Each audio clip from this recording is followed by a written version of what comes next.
오늘 하나님께서 저희들에게 주신 말씀 한 곳 보겠습니다. 신명기 34장 10절에서 12절의 말씀입니다. 신명기 마지막 34장 신명기 34장 10절에서 12절 말씀입니다. 네, 우리 3절 말씀인데요. 우리 같이 한 목소리로 함께 읽겠습니다. 시작. 그 후에는 이스라엘의 모세와 같은 선지자가 일어나지 못하였나니 모세는 여호와께서 대면하여 아시던 자요 여호와께서 그를 애굽 땅에 보내사 바로와 그의 모든 신하와 그의 온 땅의 모든 이적과 기사와 모든 큰 능력과 위엄을 행하게 하심에 온 이스라엘의 목전에서 그것을 행한 자이더라. 아멘. 네. 이스라엘의 아므람이라고 하는 남자하고 요게벳이라고 하는 한 여자가 결혼을 해서 아들을 낳았습니다. 근데 문제는 이 아들을 낳았는데 낳을 당시에 애굽에는 요셉이라고 하는 사람을, 요셉이 애굽의 총리였는데 그 총리, 히브리인 총리를 알지 못하는 바로가 나타나서 이스라엘 자손들이 애굽의 백성들보다 더 많아지는 것이 두려워 이스라엘 자손들, 히브리인들이 태어나면 다 어린아이들을 죽게끔 만들었습니다. 그래서 히브리인들이 아이를 낳게 되면 남자아이는 다 죽이고 여자아이들만 살려놓고 그 여자들은 종이나 노예로 부리면서 애굽 왕이 통치를 하기 시작했어요. 그래서 출애굽기 2장 2절 이하에 보면 아므람과 요게벳이라고 하는 이 부부도 아이를 낳았는데 그 아이를 도저히 죽일 수가 없어서 3개월간 아이를 살려둡니다.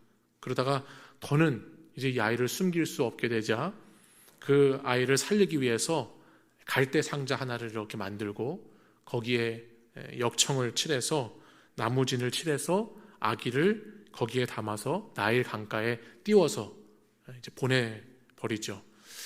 이게 누구의 이야기인지 다 아시죠? 네, 그래서 요셉의 이야기가 아니고 모세의, 저 요셉이라고 들었어요. 누가 요셉 그러신 것 같아서. 모세의 이야기입니다.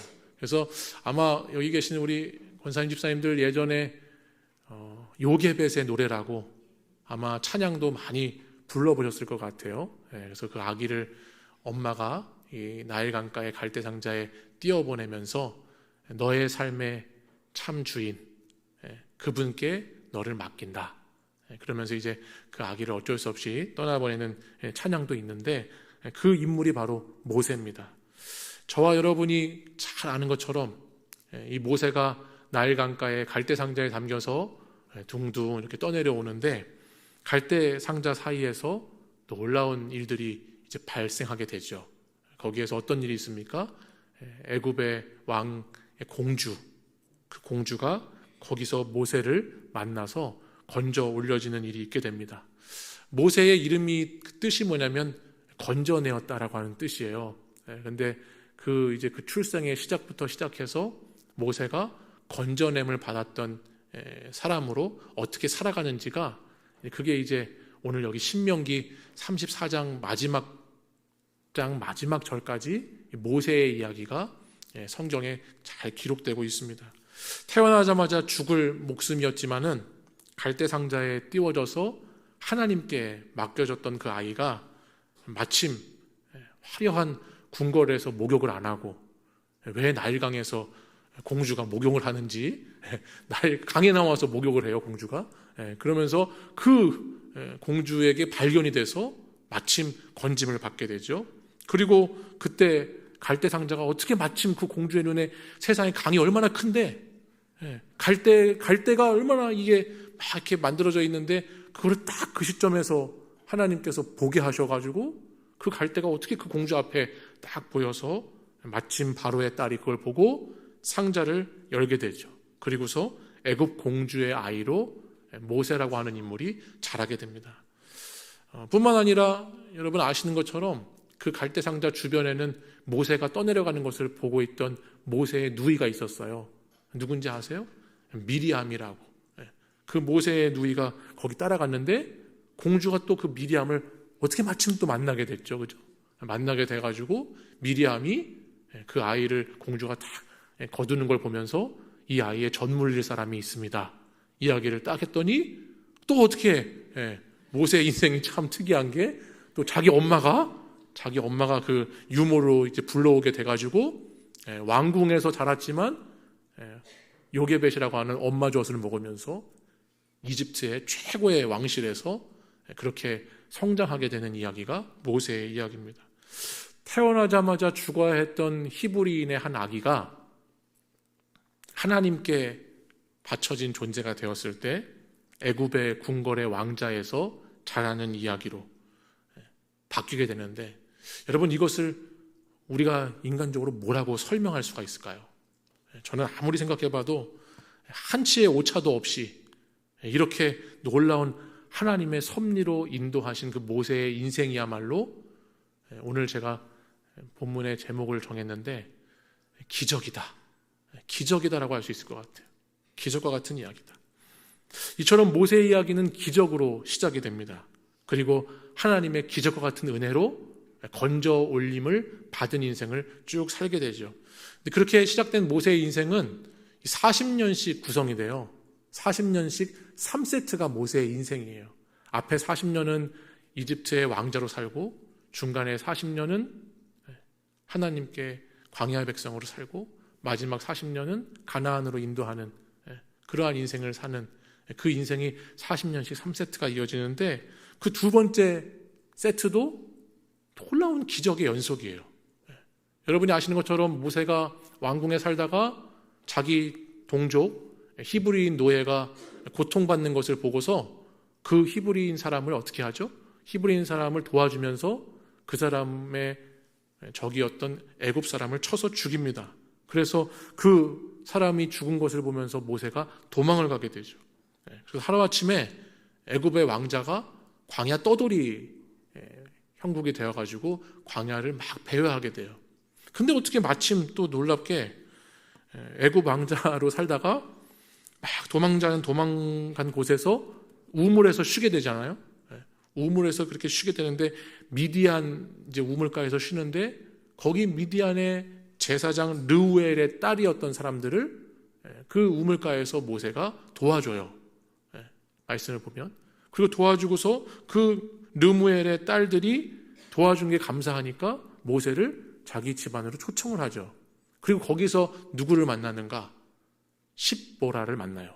그래서 모세가 거기서 가정을 이루게 돼요. 아내를 맞이해요. 광야에서 객사할 위기에서 어떻게 또 우물가 곁에 건져냄을 받는 그 모세의 이름처럼 그의 인생이 또 한 번 거기서 하나님의 도우심을 받고 건져냄을 받습니다. 그러니까 하나님의 치밀한 섭리 가운데 이 모세라고 하는 이 사람의 인생을 가만히 들여다보니까 계속해서 날마다 기적의 연속이에요. 하나님이 여기서도 건져내시고 저기서도 건져내시고 계속 건져내는 이야기가 모세의 일생의 이야기라는 거예요. 이것을 우리가 또 뭐라고 설명할 수 있을까요? 모세를 인도하시는 하나님의 은혜다라고 할 수가 있겠죠. 그죠? 기적이고 곧 은혜다. 이 같은 여정 속에서 이제 마지막 모세의 3세트 중에 마지막 3막은 그가 이제 이스라엘 백성들을 가나안 땅으로 인도해가는 이야기가 그의 인생의 마지막 장면입니다. 그리고 오늘 저와 여러분이 읽은 이 신명기 34장의 말씀은 그 모든 이야기의 마침이에요. 마침. 다 끝나는 부분이에요. 오늘 본문을 보니까 뭐라고 제일 먼저 10절에 말씀하시냐면, 그 후에는 이스라엘의 모세와 같은 선지자가 일어나지 못하였다 그랬어요. 그러니까 모세야말로 이스라엘의 선지자 중에서 최고의 선지자다라고 하는 말씀이죠. 전무후무한 하나님의 은혜를 경험하고 날마다 기적과 같은 일들이 가득했던 인생이 모세다라고 하는 말씀입니다. 저는 오늘 모세와 관련된 이렇게 이야기들을 이렇게 좀 잠깐 나누면서 또 오늘 신명기 34장을 보면서 이런 생각이 들었어요. 그가 어떻게 이런 기적 같은 인생을 살 수가 있었을까? 어떻게 이 모세에게는 하나님의 은혜가 이렇게 늘 충만한 삶을 살아갈 수 있게 해주셨는가? 그가 어떤 삶을 살았기에 이렇게 큰 은혜를 받았을까를 모세를 통해서 가만히 생각을 해봤습니다. 그러면서 오늘 신명기 34장을 읽어보니까요, 이 마지막 장면에 모세의 인생이 담겨 있어요. 그게 무슨 얘기인지 잘 들어보십시오. 모세가 여러분 가나안 땅에 이스라엘 백성들을 이끌고 들어갔습니까? 못 들어갔습니까? 네. 모세가 이스라엘 백성들을 가나안 땅 앞까지는 인도했지만 가나안 땅에 같이 들어가지는 못했죠. 그죠? 그리고 모압 땅에서 모세는 죽고 맙니다. 근데 그의 인생의 마지막 장면을 보면 너무나 이 장면이 아쉬운 장면이에요. 여러분 한번 생각해 보세요. 40년을, 아니 어떻게 보면 120년을 하나님의 백성들을 가나안 땅으로 들어가게 하기 위해서 살아온 인생이 모세라고 하는 사람의 인생이었어요. 여러분 우리가 40일만 뭘 노력하고 애쓰다가 그것이 안 돼도 억울한데 4년 동안 열심히 무슨 시험 준비하고 준비해서 그게 이루어지지 않아도 억울한데 40년이라고 하는 세월을 그거 하나 바라보고 가나안 땅 들어가는 거 그거 하나 바라보고 살아왔는데 그게 인생의 전부고 목표였는데 존재 이유였는데 그것이 그 사명이 이루어지지 않은 장면이 이 신명기에 나오는 장면이라는 거예요.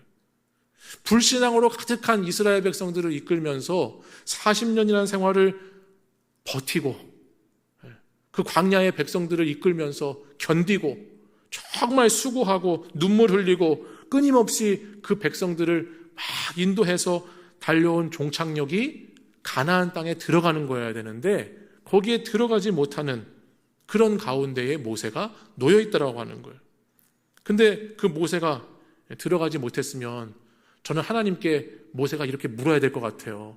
도대체 왜 안 들여보내 주시는 거예요? 저를 왜 가나안 땅에 못 들어가게 하시는 거예요? 이유가 뭐예요? 저는 이렇게 하나님께 모세가 물어보는 것이 당연할 것 같아요. 아니면 따지기라도 해야 되겠죠, 그죠? 도대체 왜 그러시냐고. 나 가나안 땅에 들어가는 거 그것 때문에 부르셨는데 왜 나를 거기에 못 들어가게 하시냐고. 내가 이렇게 무지하고 불순종하고 무식한 백성들 여기까지 이렇게 끌고 왔는데 얼마나 고생했는데 하나님 그걸 아시는 거냐고. 이렇게 하나님께 반응을 해야 했을 것 같은데 원망하고 불평이 있어야 될 것 같은데 이 신명기 마지막 장면까지 오면서 보여주는 모세의 모습은 그러한 모습이 전혀 보이질 않아요. 끝까지 하나님께서 이 산에 올라가라. 그러니까 이리로 올라갔어. 거기서 바라봤어. 그리고 너는 거기까지다. 근데 거기서 그대로 알겠습니다. 순종을 하고 있어. 저는 모세가 왜 은혜를 받는 자, 날마다 기적을 경험하는 사람이었을까? 이걸 생각해 봤을 때 이 마지막 이 장면이 모세의 인생을 대변해 준다라고 생각을 해요. 어떤 장면이냐? 하나님의 말씀에, 하나님의 뜻에 그저 묻고 따지고 불평하고 원망하는 거 없이 하나님이 거기까지라고 하시면 거기까지인 줄 아는 인생, 하나님께서 더 가라고 하시면 더 가는 인생, 멈추라고 하시면 멈추는 인생, 그것이 모세의 모습이었다라고 하는 것을 보게 되는 것이죠. 그가 여기까지 오면서 그저 그냥 하나님의 은혜에 감사했고, 진작 죽었어야 되잖아요. 아까 앞에서 말씀드렸잖아요. 태어난 지 3달 됐을 때 그 나일강의 갈대상자에 떠내려갔을 때 이미 그는 죽었어야 되는 인생이에요. 근데 나를 죽이시지 않으시고 건져내셔서 살려주셨으니 감사했고, 그냥 살려주신 것도 아니고 나를 어떻게 애굽왕 바로 그 공주 아래에서 키워주셔서 거기서 살게 해주신 것도 감사했고, 그러다가 인생의 사건과 사고가 일어나서 미디안 광야로 도망갔는데 도망간 그곳에서 어떻게 제사장 딸을 만나서 내가 이만큼 가정을 이루게 하시고 또 거기서 40년을 보내게 해주신 것도 모세는 뭐 했을까요? 감사했고, 이스라엘 백성의 지도자가 돼서 우여곡절이 많이 있었지만은 40년 동안 하나님의 사명을 가지고 그저 그냥 그 사명의 자리에서 여기까지 가나안에 들어가는 그 앞까지 나를 오게 하신 그 하나님께 감사했고, 감사하니 그가 그냥 자기가 건전해 받은 존재로서 하나님의 삶을 살아냈다라고 하는 것에 감사하니 그의 모든 삶이 은혜가 되고 거기까지 인도하신 하나님께 모든 것을 순종할 수 있었다라고 하는 것이 모세의 이야기라고 하는 겁니다. 모세의 말씀을 가만히 생각해 보니까 모세가요, 중요한 게 있더라고요. 하나님께 직접 원망하고 불평한 적이 없어요. 여러분, 출애굽기부터 시작해서 신명기까지 말씀을 다 읽어보세요. 읽어보시면 모세가 직접 하나님한테 대들었다, 하나님을 원망했다, 불평했다라고 하는 이야기가 성경에 나오지 않아요. 이스라엘 백성들이 하나님을 향해서 불평을 쏟아놨을 때 모세는 어떻게 했나요? 그것을 중재했죠. 그죠? 그리고 이스라엘 백성들이 우상을 만들어서 우상을 섬기기 시작했을 때 다 벌받을 때도 하나님께 나를 벌하시고 이 백성들을 살려달라고 애원했죠. 여러분이 잘 아시는 무리바 반석의 물 사건이 있어요. 모세가 지팡이로 반석을 쳤다. 반석을 쳤던 것도 하나님께 불평하고 원망하려고 친 게 아니에요. 백성들의 원성을 보면서 그 백성들이 하나님에게 막 저항하고 대드는 그것이 마음이 답답해서 그 바위를 친 것이지, 하나님을 향해서 막 모세가 결코 불평하거나 원망하지 않았다는 거예요. 그야말로 모세는 하나님께서 매일매일 자기를 그냥 살려주신 거, 건져내셔서 여기까지 인도해 주신 거, 그거 하나하나에 감사하면서 살았던 인생이 모세의 인생이었다라고 할 수가 있는 겁니다. 예전에 2009년에 세상을 떠났던 유명한 수필가 한 분이 있습니다. 이분이 서강대학교 영문과 교수였던 분인데 장영희 교수라는 분이 있어요. 이분이 생전에 참 힘들고 어려운 상황 속에서 긍정적으로 자신의 인생을 살면서 아주 주옥과 같은 글들을 많이 쓰고 책도 많이 쓰신 분인데요. 이 분은 태어나서 얼마 안 돼서 소아마비 장애를 가지게 됐습니다. 그래서 평생을 목발과 보조기를 의지하면서 살아가면서 그녀가 쓴 책이 있어요. 그게 뭐냐면 살아온 기적, 살아낼 기적이라고 하는 책이에요. 살아온 기적, 살아갈 기적. 그 책에서 이분이 이런 얘기를 해요. 기적이란 것이 다른 먼 곳에 있는 것이 아니다. 아프고 힘들어서 하루하루가 어떻게 살까 노심초사하면서 버텨낸 나날들이 바로 기적이다 라고 그러면서 책 제목처럼 살아온 기적이 살아갈 기적이 된다라는 글을 썼어요. 그러니까 살아온 날들을 기적이라고 내가 믿고 그 은혜를 가지고 살아가는 사람은 앞으로 살아갈 시간도 그 기적의 이야기가 남겨있고 은혜 가운데 살게 된다라고 하는 글이에요. 장애를 가진 이분이요, 암이 걸렸네요. 그죠? 그래서 2001년에 유방암에 걸려서 2004년에는 척추암에 걸려요. 그러다가 이제 이것이 고침받은 줄 알았는데 또 투병 1년 만에 강단에 복귀해서 학생들을 가르쳤는데 2008년에는 이 암이 간으로 또 전이가 돼요. 그리고 나서 이듬해에 57세의 일기로 세상을 떠났습니다.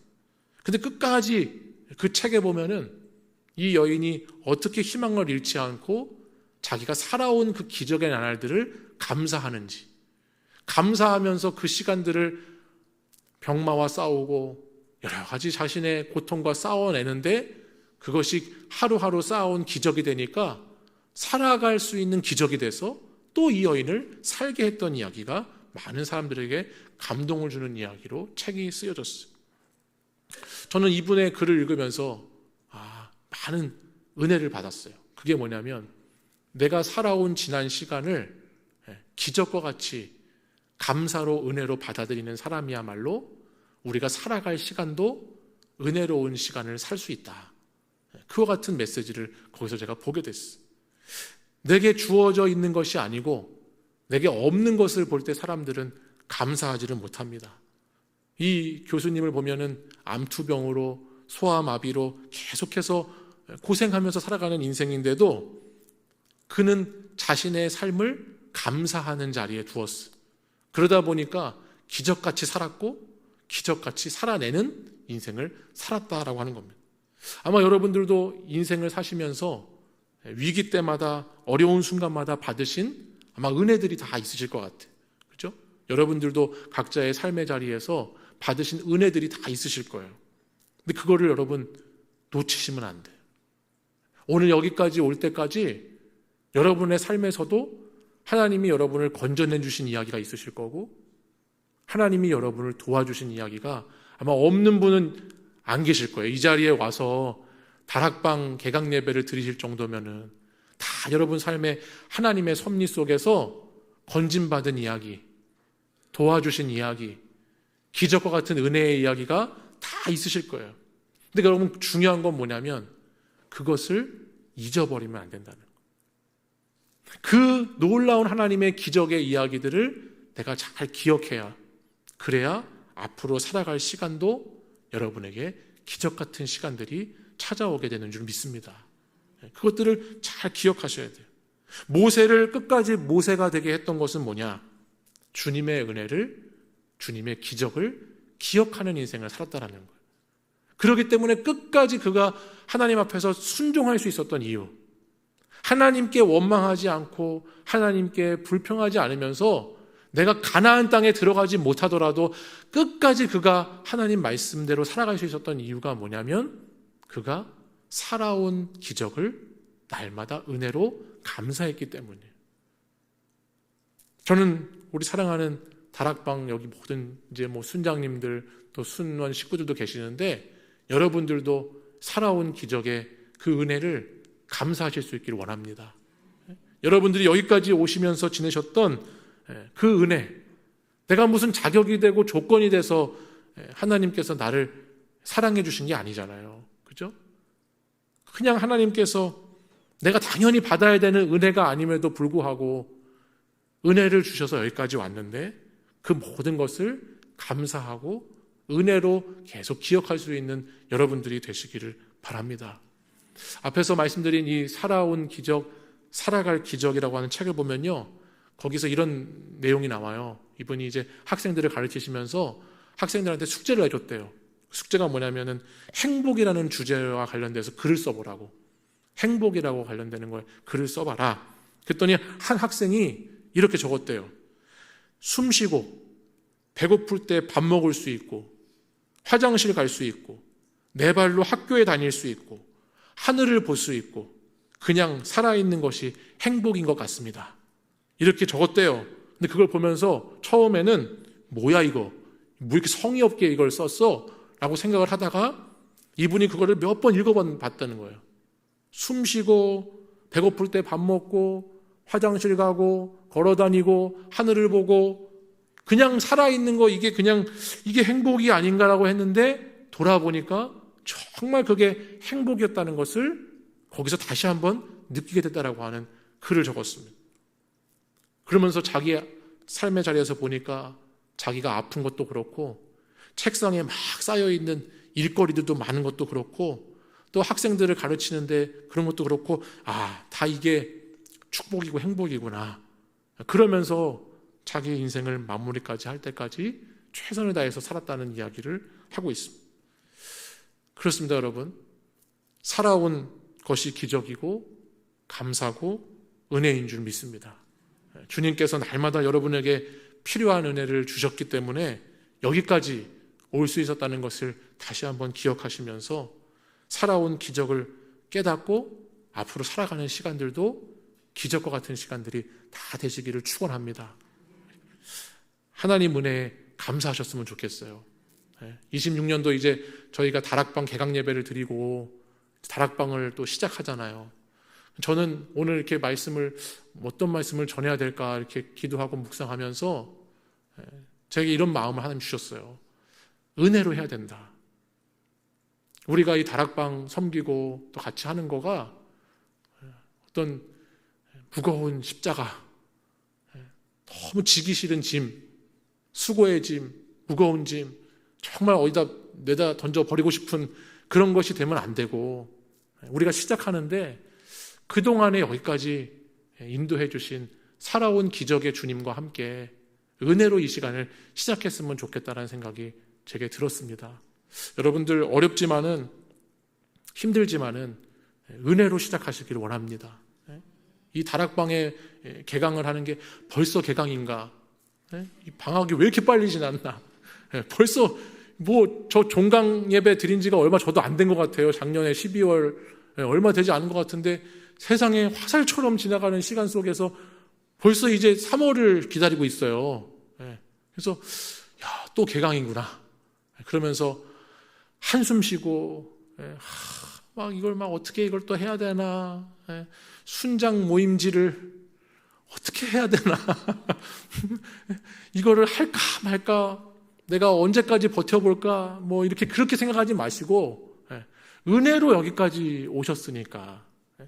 제가 보니까 여기 은혜로 여기까지 안 오신 분이 한 분도 안 계세요. 그죠? 다 은혜로 여기 왔어요. 은혜로. 은혜 아니면은 진작 여기 안 계시고 어디 가셨든지, 저기 뭐 하늘나라 하셨을 수도 있고, 은혜 아니면 어디 갔는지 모를 존재들인데 은혜로 왔잖아요. 그러니까 은혜로 온 자리에서 우리가 은혜로 이 다락방 개강도 시작하고 은혜로 감당하면 좋겠다, 그런 말씀을 전하고 싶습니다. 신앙생활도요, 순장으로서 또는 이렇게 순원으로서 누가 여러분들을 자꾸 이렇게 영적으로 귀찮게 하는 거 있잖아요. 뭔지 아세요? 무슨 말인지 아세요? 영적으로 자꾸 귀찮게 하는 거 되게 감사하셔야 돼요. 여러분 신앙생활 하는데 그냥 양들을 그냥 네가 알아서 풀 먹고 네가 알아서 자라라, 이거는 감사할 게 아니에요. 우리가 하나님의, 예수님의 목자된 양들로 모여 있는데 신앙 공동체가 계속해서 양들을 먹여라, 양들을 쳐라, 주님 말씀을 따라서 영적으로 여러분을 자꾸 뭔가 이렇게, 이런 표현은 아니지만 좀 귀찮게 하고 영적으로 자꾸만 뭘 하라고 하고 자꾸 어떻게 서로 체크하라고 하고 돌보라고 하고 막 서로 관심을 가지라고 하고 기도하라고 하고 뭐 하라고 하고 막 하라고 하면은 그거를 감사해야 되는 거예요. 감사해요. 그게 은혜예요. 여러분 홀로 고독한 신앙생활을 해보셨던 분들은 다 이해하실 텐데 아무도 관심을 안 가지고요, 내가 예배를 드리는지 안 드리는지, 내가 지금 신앙생활을 제대로 하는지 안 하는지 아무도 관심을 안 가지고 돌봐주지 않는 그런 신앙생활을 했던 분들은요 참 힘들고, 양이 못 먹으면 삐쩍 말라 꼬라가는 것처럼 우리의 영혼도 제대로 된 꼴을 먹지 못하고 광야의 푸른 초장을 만나지 못하면은 다 핍절해서 병든 양, 죽어가는 양이 되는 거예요. 그러니까 여러분들 혹시라도 이 순장 모임 하시면서 또는 다락방 모임을 하시면서 왜 이렇게 우리 순장은 나를 이렇게 순원으로서 괴롭히나, 왜 자꾸 뭐 예배 드렸냐고 묻나, 뭐 같이 하자 그러나, 기도하자 그러나, 그러면 그게 은혜인 줄 아셔야 되고, 왜 순장님들은 목사님이 자꾸 저 순장 모임지를 갖고 하라고 하나, 왜 저거 자꾸 체크하라고 하고, 왜 저기에 있는 거 다시 말씀 한번 들으라고 하고, 또 거기에 뭐 적으라고 하고, 순원들 케어하는 거 잘 거기다 돌보라고 하시나, 그러면 그게 감사하실 이유가 되어야 되는 거죠. 그게 하나님께서 세우신 교회라고 하는 공동체의 아주 큰 유익입니다. 예수님을 머리로 한 지체된 사람들이 살아가는 아주 중요한 신앙의 원리입니다.